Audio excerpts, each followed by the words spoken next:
Het is gebruiksvriendelijk, veilig en heeft verschillende handige functies voor zowel particuliere als zakelijke klanten. Het belangrijkste nieuws van Curaçao in het Nederlands. Extra Journaal. Vers van de pers. Welkom bij Extra Journaal. Curaçao wint met 7-0 van Bermuda. Het Curaçaose voetbalteam heeft gisteravond een belangrijke stap gezet richting het WK voetbal in 2026.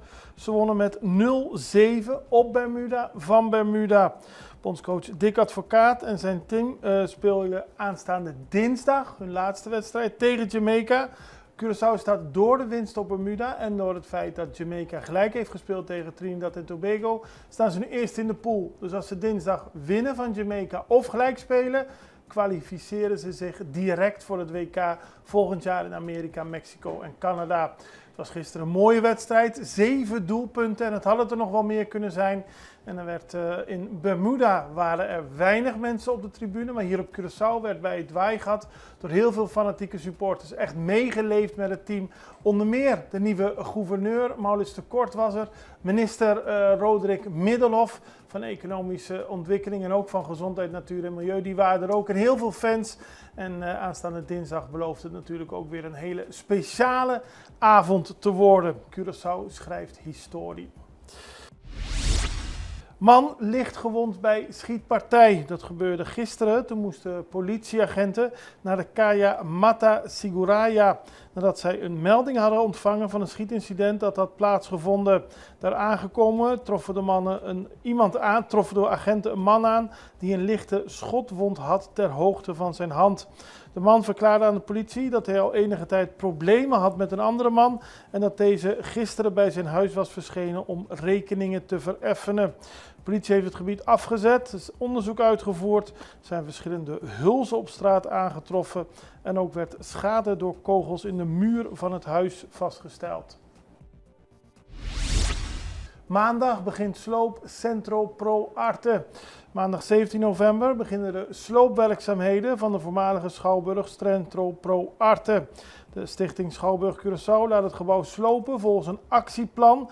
Dat is goedgekeurd door de arbeidsinspectie en inspectie van het ministerie van Gezondheid, Natuur en Milieu. De werkzaamheden zijn zorgvuldig gepland om de veiligheid te garanderen en overlast voor omwonenden en verkeer tot een minimum te beperken. De sloop moet volgende maand klaar zijn en zoals bekend, Centro Pro Arte, de Schouwburg, was jarenlang een cultureel punt, samenkomingspunt, hoogtepunt van het culturele leven op Curaçao. Voor veel mensen speelt het een belangrijke rol in hun leven, maar het moet nu afgebroken worden. Er zijn 2 branden geweest, het bevat waarschijnlijk asbest en de staat van het gebouw is zo slecht geworden dat instorten dreigt.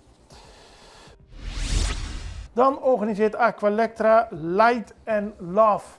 Zaterdag 15 november op het Hendrikplein in Punda.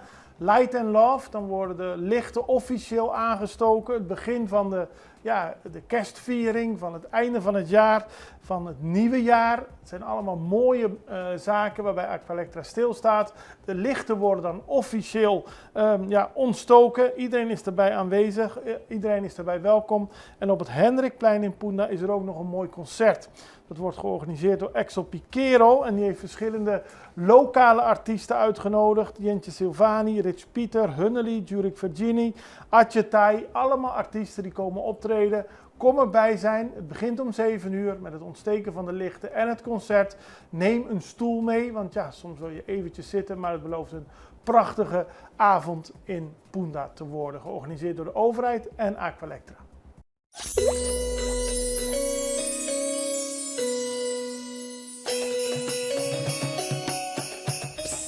Batende Cava não está ready para arrancar com a ducha temporada de Páscoa e fim de ano tem no centro de Cidade Tropi.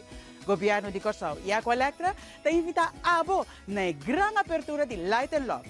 Em momento, caminha junto nos luza no centro de cidade com ambiente, união e o calor que nos pueblos só por oferecer. Para a noite aqui extra especial, nós vamos ter Light and Love concert Riba Hendrik Plein de Punda durante o acendimento de luz. O concerto aqui está queda dirigido por maestro Axel Piquero, com artista na maneira Jentje Silvani, Rich Pieter, Hunnely, Jurek Virginie, Julie Bridgewater, Gigi e Ajatai. Llega na Bosch, bem disfrutar de boniteza de decoração para fim de ano, bom música e douche vibe por junto não se harma. Bini com postul, para se mistério sossegar pia na horário meio de agosto. Já sabe agora, 5 de novembro, programa de start 7 horas da noite aqui riba Hendrik Plain na Punda. Nós está guardado, para junto nos dar início na douche temporada de Light and Love. Nossa energia, nossa vida,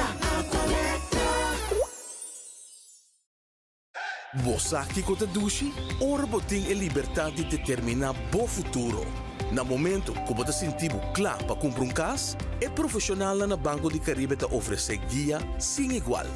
Sala espacioso, cozinha bom equipa, curral grande turno-flor e piscina para baixo calor. Esse é o poder de por escolher consciente e sem limite. Hopi Dushi.